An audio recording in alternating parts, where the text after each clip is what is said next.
Hello, this is Sunil Sunder Raj with Jersey Sporting News. Tonight, I'm happy to be speaking with Vito Campanile, the head coach of the Bergen Catholic Crusaders varsity football team at Oradell, New Jersey, and recently named the 2022 USA Today High School Sports Awards Boys Team Coach of the Year. Coach Campanile, I really appreciate the time. Thank you so much, for just chatting with me and, about the upcoming season, here 2022 with the Bergen Catholic Crusaders varsity football team. Thanks for having me, Sunil. It's always good to talk to you. It's always about that time of the year when we get together and talk. So, football's right around the corner, right? Yeah, before we came on the air, Coach, you were talking 19 days away from this season opener against, said Cardinal Gibbons. Yeah. And opening up at home this year at the Jack McGovern Field on the campus of Bergen Catholic High School in Oradell, New Jersey. It's got to feel good, especially opening up at home here, after, a tremendous 2021 season, undefeated, state champions, the first perfect season in 24 years, Coach Campanile. Yeah, it's all great. I'm excited to turn the page to the next one, right? I mean, you got to kind of have amnesia about that because I can guarantee those guys from North Carolina don't care about that. Yeah. We're proud of what we've been able to accomplish, and we've had a pretty good run here the last couple seasons, but at the same time, it really is time to turn the page and focus on the task at hand, and that's Cardinal Gibbons coming up here. It's going to be the first home game at Bergen Catholic in August in the history of our school. So obviously they're defending North Carolina state champ, and we're really excited to get it going 19 days from now. You're facing another Crusaders team. Yeah, it is. Crusaders versus Crusaders. Yeah, that's going to be very interesting. Yes, you talk about a team that went undefeated as well, 16-0 in 2021. So I wanted to get your just your perspective, just, what you've seen, watching them on film and, I mean, they're a great tradition. They're a program that's definitely on the rise. They're in my opinion, the best team in the Raleigh area right now. And obviously they've reached out to us about playing. So they're definitely, they're definitely feeling good about who they are, and I think that the future of their program's in a really good position, and we feel really good about the future of our program. So I think, obviously, whenever we get to play these games, we want to represent our state to the best of our ability, represent the Big North Conference, and we're excited to do that. Yeah. You've never shied away from the competition, Coach Campanile. You said since, you've been at Bergen Catholic, you said always playing out-of-state teams. And, last year against Archbishop Hovan, in Smyrna, right, Delaware. And then following this game, you travel, the team travels out to Scottsdale, Arizona to take on, it said Saguaro, September 2nd, a team that went 12-1 in 2021, Coach. Right. And, they're a top 10 team in the country right now. Obviously, Coach Mons has done an amazing job with their program. And, they have a boatload of Power 5 type players. But we're going to focus on one at a time right now. Yeah. And, the first one is the one that we got to open up with here. And then obviously going out to Arizona is no easy feat. We can see that in the NFL, right, guys? They'd have to travel across the country and play those games. It's not easy to do, but at the same time, we feel like, we have the mental structure to do it here. We feel like we have some mentally tough kids, and we're going to prepare to the best of our ability and just take it one day at a time for the next 19 days till we hit the field. Hey, with this recent heat wave, I'm sure that, it said you got to take that, you'd be able to prepare, it said not only for in a couple, 3 weeks, it said, but also when you travel out to Arizona, Coach Campanile. Yeah, no doubt. I mean, the other thing about going out to Arizona, the game's at 8:00 their time, so it's going to be late here in New Jersey. But we also feel like it's probably the best way to go with the heat in that part of the country at that time. So whatever comes our way, like we talk about every day, there's sudden change in football every single day. We're going to kind of go with whatever comes our way, and we're going to try and be the best team on the field that particular night, wherever it is and whoever it is. So we just got to continue to be consistent, continue to grow as a football team. And if we can continue to stack great days together, I feel good about who we are. Yeah, no, definitely. As you said, the approach is to take it one game at a time, but it said these first 2 out of 3 on the road. I mean, you come back, you're at Del Barton, and then you get really into the thick of the meat of the schedule with the non-public, Group 4 schedule. And then I had to ask you, Coach, I said definitely this game is circled on the calendar. It's September 30th at DePaul Catholic, facing your brother Nick, I said, Campanile, I Yeah, had to ask you about that. It's definitely in high school football, we've seen this, with brothers facing off. I had to ask you about that. How special that is, for the Campanile family. Yeah, I don't know that I look forward to it, Sunil, to be honest with you. Yeah. I don't know that, the years I had to coach against Nuns Yeah. or now Nick in the league the last few years, but at the Yeah. same time, they're an elite level program, and they're definitely going to be in the way on that night. So it's going to be, it'll be a great matchup. I mean, it was the last time we went up there during the COVID year. They gave us all we could handle. So, there's so many fish to fry before that one. As crazy as it sounds, the end of September, you're halfway through your regular season now, but that's right. They're going to be a great challenge to us, and he's done an amazing job. I think that their grand total of their losses at 3 losses was a total of 11 points last year. Mm-hmm. So, he's doing an amazing job. He's got some really good young players in the program as well. I don't think they're going to go anywhere for a long time. They're going to be pretty good. I've had the opportunity and pleasure of coaching with him as well. A good run at Westwood. So, we know each other pretty well, and obviously we spend a great deal of time together outside of football. So, I agree. As you said about the 2022 team, I said, I think if I counted it up correctly, almost 23 seniors you lost from last year's team. So, I mean, you still bring back so many playmakers and so much talent on this year's team. I just, let's break it down. I guess, Coach, I said, if you want, offense, defense, special teams, starting with, of course, on offense with the quarterback, replacing Steve Angeli, Ryan Butler.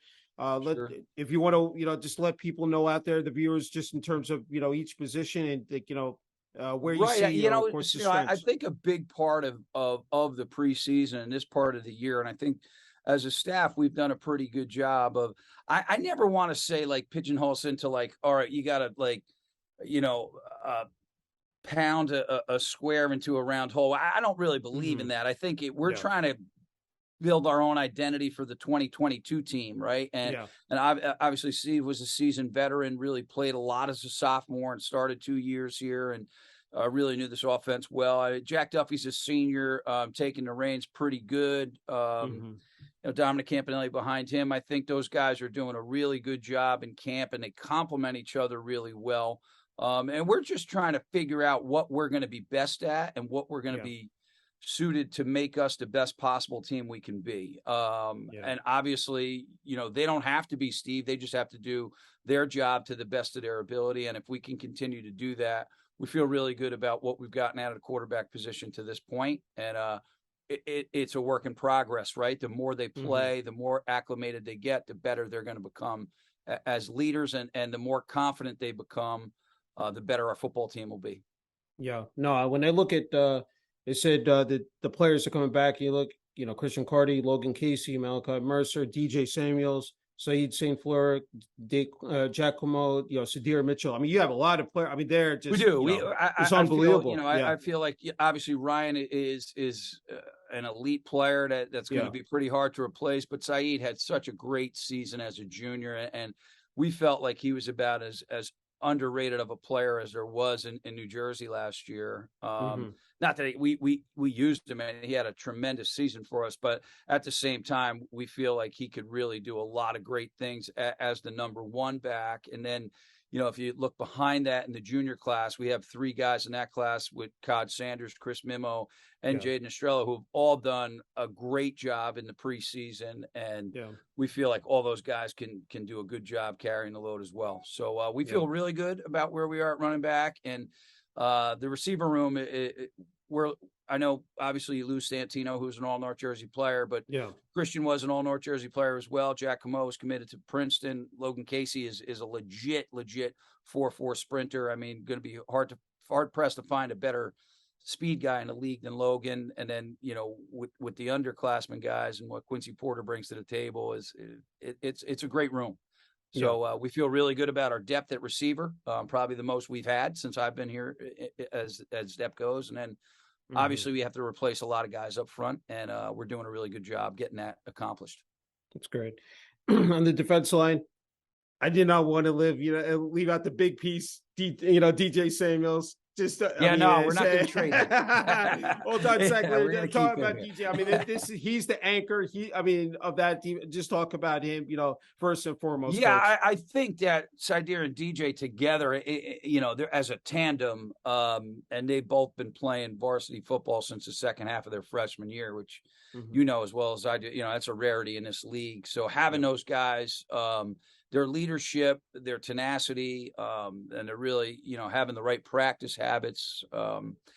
They're really a great duo. I think they're elite kids and they're really great guys to coach. And I think that they just bring an energy and a relentlessness to the way that they play that's different, right? DJ has already broken the Bergen Catholic's career sack record. Yeah.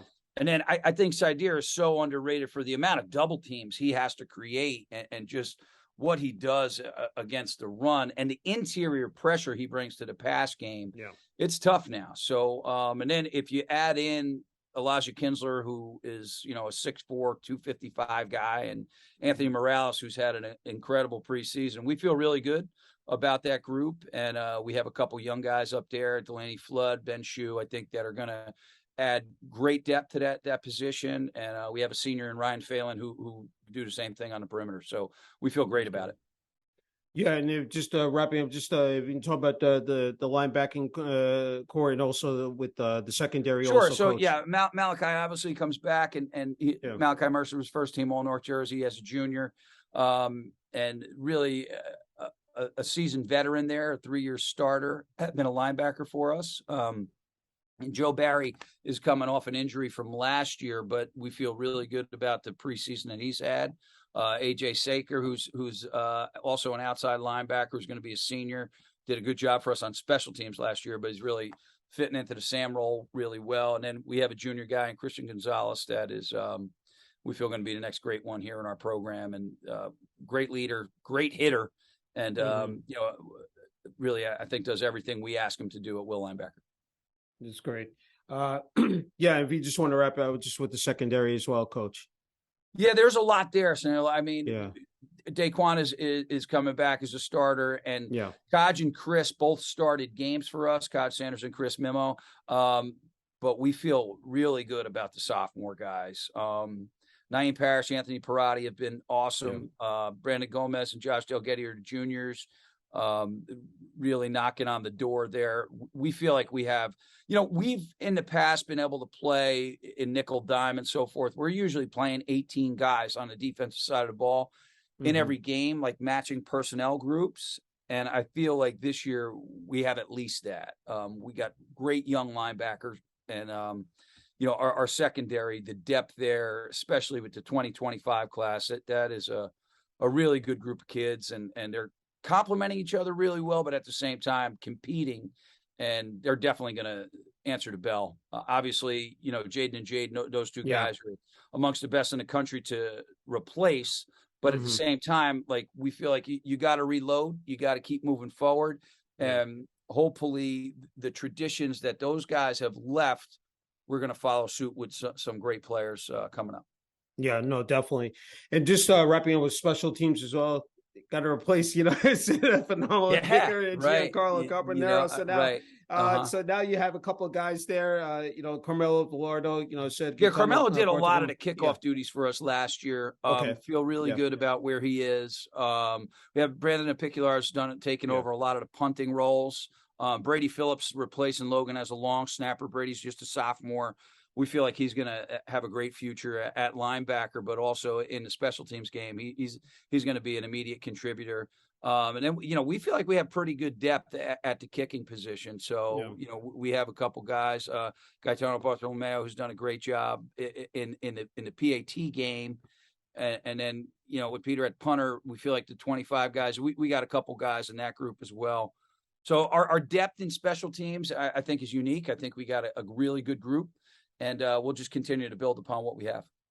Yeah, no, that's great. Just have a couple more left, Coach. Can't thank you for the time. I mean, this is you talk about on both sides of the ball. Last year, a juggernaut offense that, put up 35 points, per game, scored 421 total points. On the flip side of the defense, team that, defense only gave up 94 points, yielded 7 points per game. I'm just wondering, like, when you look at those numbers, you see this year's team, do you, realistically, that you can, match that, just like what you were able to accomplish last year?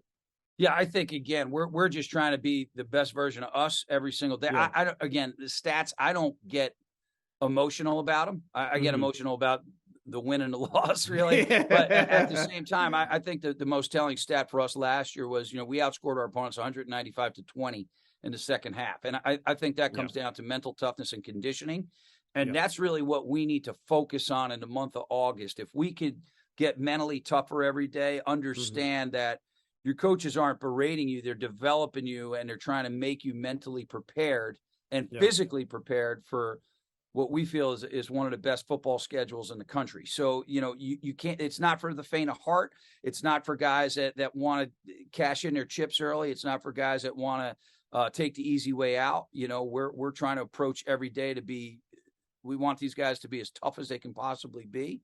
Both mentally and physically. And to do that, you got to be in awesome shape. So this time of the year really prepares us for that. And we're definitely not going to take our foot off the gas when it comes to coaching our guys hard and having a high expectation, but also at the same time, making sure they know how much they mean to us and that we're going to do everything we can to make them the best people and the best player they can be. Yeah, no, I agree. Hey, I asked you, I said, I think time after time, you, especially last year when you took over in 2018 as the head coach of Bergen Catholic, you emphasized, not only the opportunity, but the tradition, at Bergen Catholic. And I had to ask you, you talked about competing on a daily basis, preparing for those 7-7s, the daily grind, and what it takes, said week by week. I had to ask you, I know that you want to turn the page, but when you walked off that field, or what, said that final buzzer sounded last year at MetLife Stadium, it said, just even after that time, what, reflecting back on that, how satisfying was that, Coach, just to see all your hard work? It was amazing. I mean, more the culmination of the 4 years I've been here with those guys, walking in the door with them, knowing a lot of them since they were in 7th grade, and really developing that relationship that obviously, every year, I think the last day of the year is the hardest day from an emotional standpoint, just like you're never all going to be together in that setting again. And you become so acclimated to that. And if you really care about each other, that's the hardest thing to let go. Like the last time you walk out of the locker room and the last time you hug the kids after the game and the last team meeting or the last meal you have before you take the field, like that stuff is the hard stuff. But as far as reflecting on it and being able to look those kids in the eye for as long as we get the chance to do that when we get back together and know what we've accomplished is beyond special to me. I know it is to them, and I know it is to their families, right? I mean, there is such a level of sacrifice for so many people to get here and everybody had a different path. Everybody had a different role, but everybody fit their role to the best of their ability. I can't say how much respect and admiration I have for all those kids and their families for everything they've done over their 4 years here. Yeah, no, well said. Hey, talk about the culture and brotherhood of Bergen Catholic High School, but also the administration athletic department led by President Dr. Brian Mahoney and athletic director Brendan McGovern.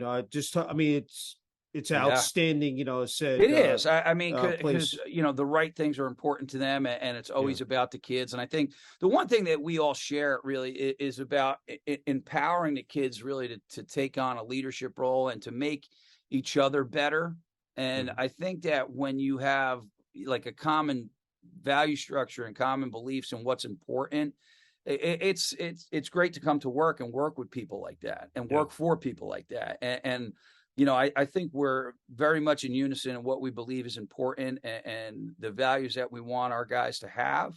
And we also know that we value hard work, and we value the fact that, not everything is easy to accomplish. So we respect that. And I think not just with our administration, with our coaches as well. I mean, from my assistant coaches to basketball, to wrestling, to baseball, to soccer, everybody, I think we're really pulling the rope in the same direction. And it's a special place to be a part of. Yeah. I didn't want to forget about your coaching staff, Coach Campanile, because you lean on them heavily, both offensive, defense, special teams. I mean, even going, down to the support staff, Philip Fusco, the equipment manager, Jorge Sure. Mascaro, the statistician, just talk about this coaching stuff. I mean, it is, the best. I mean, it's just, from top to bottom, just talk Right. about I what mean, they've meant I to you. think it's really been a great environment to be a part of. A lot of these guys, I mean, Ronnie Carty's been my best friend since we were 7 growing up. I played Pop Warner football together, but a lot of these guys worked for Nuns before I got here. And I think that there's just such a tradition and a unity between us that it's great. It's far from a revolving door. I think it's very much like a family environment within the staff. And we understand each other. We know how to help each other, and we all want the same thing. So they're about as selfless of a group of guys you're ever going to find. I would say almost every one of them could move on and be a head coach and do something else, but they're just committed to the guys. They're committed to our program, and I love them. I couldn't ask for a better group of guys to work with. This is another question I've asked you, beforehand, Coach Campanile, in terms of the game of football. You've been coaching for a long time and you played the sport. I mean, year after year, what is it about it? I mean, you just have that passion, you have that drive. I can see it in you. Just what is it? Some of the intangibles really, I mean, as coaches, just whether it's during in game, whether it's during, practices, the weight room, just some of the things that have stood out. I mean, like, I don't know. Like, I mean, people say like, football isn't who I am. It's what you do. I don't, I'm starting to think maybe not. I don't know. Maybe I've just been around it for so long. It really is. But to me, it's always been and always will be about the relationships. And I think the people you do it alongside of and the people you get to do it with. I mean, it's been amazing to me, like the amount of people that I care about and just the relationships that I've been able to develop first as a player and now as a coach. That's the thing that I would not trade for the world. And that's why I think it's the best job in the world, because, you do get to meet so many people that you learn to care about and you learn to depend on.